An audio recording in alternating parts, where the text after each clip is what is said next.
Apakah Amerika Serikat penting bagi China? Nama saya Ricky Suwarno, berdiri di atas pundak dua superpower Amerika Serikat China melihat masa depan Indonesia. Apakah Amerika Serikat penting bagi China?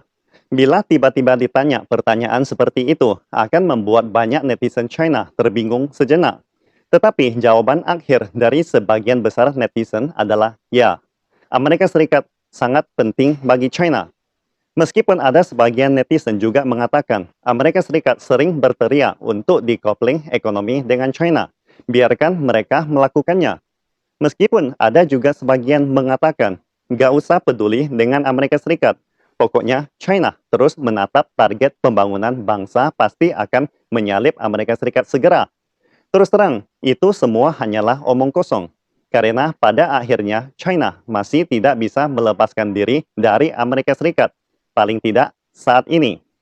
Itulah mengapa walaupun dunia merasa kurang enak badan dengan banyak perilaku Amerika Serikat, tetapi akhirnya masih harus berhadapan dengan Amerika.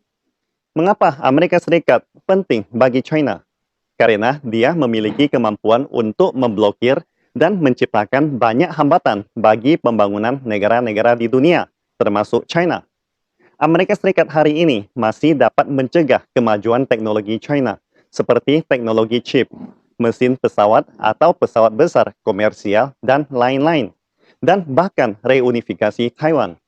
Perlu diakui, hal-hal di atas dapat dilakukan Amerika Serikat untuk memperlambat kemajuan China.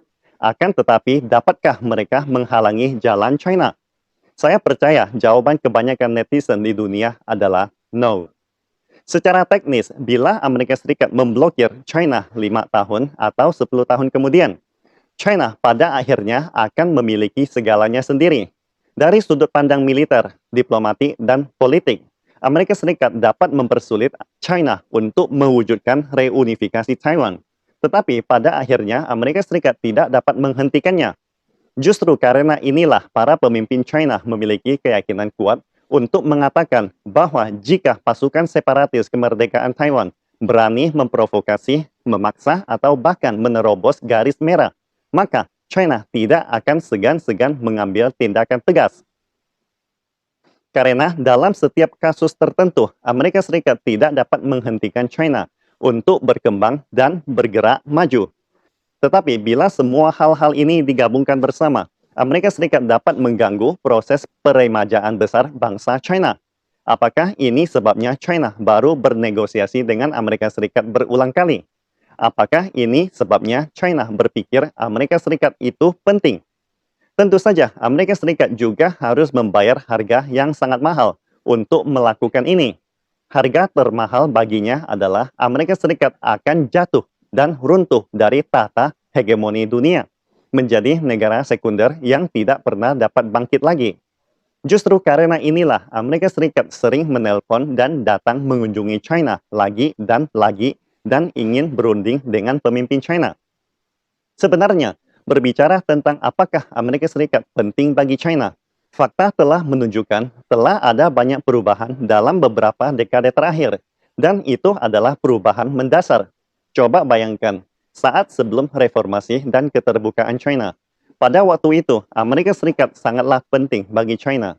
Pertanyaannya, sejauh mana pentingnya? Jika hubungan China-Amerika Serikat tidak membaik saat itu, bisa dipastikan reformasi dan keterbukaan China yang kita lihat hari ini tidak bisa direalisasikan. Dengan kata lain, hal penting tentang Amerika Serikat pada waktu itu adalah Amerika Serikat dapat menentukan berhasil atau gagalnya setiap langkah pembangunan China. Karena dengan meninggalkan Amerika Serikat, China akan gagal total. Lalu, bagaimana kalau hari ini? Sejarah telah berlalu, dan hal demikian tidak lagi terjadi hari ini. Tanpa Amerika Serikat, tidak peduli apakah itu chip atau pesawat komersial besar atau penyatuan Taiwan, China pasti bisa merealisasikannya sendiri.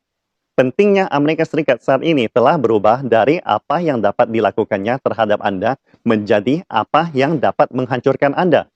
Saat ini adalah masa transisi tersulit kebangkitan China dalam menyongsong posisi teratas dunia. Karena kekuatan komprehensif China pada dasarnya telah hampir menyeimbangi Amerika Serikat. Bahkan dalam banyak bidang tertentu, telah menyalip Paman Sam. Pepatah tua mengatakan ketika kekuatan Anda hampir seimbang dengan lawan atau pesaing Anda, ini adalah saat pertarungan paling sengit. Namun ketika Anda menyalip dan membuat lawan Anda jauh tertinggal di belakang, pada saat ini mereka hanya bisa mengagumi Anda dari jauh. Itulah sebabnya saat ini banyak negara mengandalkan pembangunan ekonomi bergantung pada China. Namun masalah keamanan nasional harus bergantung pada Amerika Serikat. Ini terdengar sangat bagus. Apa sih artinya? Jika Anda ingin sukses, Anda harus bergantung pada China. Dengan kata lain, dengan berbisnis mengikuti perkembangan ekonomi China, Anda setidaknya juga bisa meminum sup ayam. Tetapi Anda tidak boleh mengabaikan Amerika Serikat, karena Paman Sam dapat melakukan apapun untuk menghancurkan Anda. Hal ini sebaliknya telah menunjukkan China telah menjadi faktor pendukung terbesar dalam keberhasilan pembangunan ekonomi suatu negara. Sedangkan Amerika Serikat telah menjadi faktor penghancur ekonomi suatu negara. Untuk menghindari supaya tidak diganggu Amerika, banyak negara hari ini harus membakar dupa, bersujud, dan membayar upeti kepada Paman Sam. Ini mencerminkan kemunduran Amerika Serikat. Mengapa demikian? Karena hal seperti ini tidak terjadi di Amerika Serikat pada akhir Perang Dunia Kedua. Saat itu, Marshall Plan, Amerika Serikat dapat menghidupkan kembali Eropa. Tatanan perbekalan militer di Amerika Serikat dapat menghidupkan kembali perekonomian Jepang pasca perang. Pada saat itu, Amerika Serikat mampu mensukseskan banyak hal dan mampu membantu banyak orang dan negara mencapai keberhasilan. Sangat disayangkan, Paman Sam hari ini telah kehilangan kemampuan untuk membantu dan merealisasikan banyak hal. Kemampuannya yang tersisa hanyalah menghancurkan. Itulah alasan mengapa banyak negara akan takut kepadanya. Jadi, seiring perjalanan waktu di masa depan, Amerika Serikat mungkin bahkan tidak memiliki kemampuan untuk melakukan hal-hal buruk terhadap dunia lagi. Itulah sebabnya para pemimpin China dapat dengan tenang menyampaikan kepada para pemimpin Amerika Serikat, bumi ini cukup besar bagi China dan Amerika Serikat untuk berkembang secara mandiri dan bersama-sama. Amerika Serikat harus menyadari hal ini. Mereka sangat menyadari kekuatan waktu dan dampak bagi mereka. China sebagai ABG yang sedang tumbuh dewasa di awal usia 20-an.